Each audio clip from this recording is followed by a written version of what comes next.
Hello, আমি তৌফিক Ahmed and this is day 31 of uploading a video clips on internet. তো গতকাল আমি এই ক্লিপটা অনলাইনে আপলোড করছি। আজকে এটার রেজাল্টগুলো আপনাদের সাথে শেয়ার করব।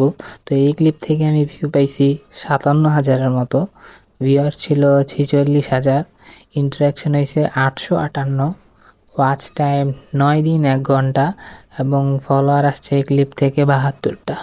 নট ব্যাড, ফেসবুক একটা কনসিস্টেন্ট রেজাল্ট আছে। ইউটিউবে যদি দেখি সেম ক্লিপ, ইউটিউবে ভিউজ আর লোয়ার দেন ইউজুয়াল, অলসো মোর ভিউয়ার সোয়াইপ ট্যাবে, মানে এই ভিডিও পারফর্মই করে নাই। এই ভিডিওটা আমাজনে পুরো একটা নেগেটিভ ইম্প্যাক্ট ছিল ইউটিউবে। সাবস্ক্রাইবার তো গেন হয়নি, ভিউ পেয়েছি তাও মাত্র একটা, ওই একটা ভিউ মানে আমি নিজেই দেখছিলাম। তো এই ভিডিও পুরো পারফর্মই করে নাই। ফেসবুকে কনসিস্টেন্ট একটা ভিউ আছে, 57,000 ভিউ আছে, 46,000 ভিউয়ার্স আছে, খারাপ না। আজকে 31তম দিনে এসে এখনও মনিটেশন পাই নাই। আজকে আরেকটা ভিডিও আপলোড করব।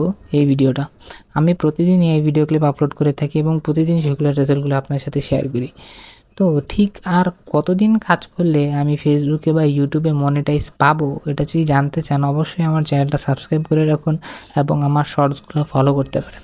তাহলে আপনি দেখতে পারবেন যে ঠিক কতদিন কাজ করলে, কয়টা ভিডিও দিলে বা কী পরিমাণ টোটাল ভিউ গেইন করতে পারলে আসলে মনিটাইজেশন পাওয়া যায়। Thank you.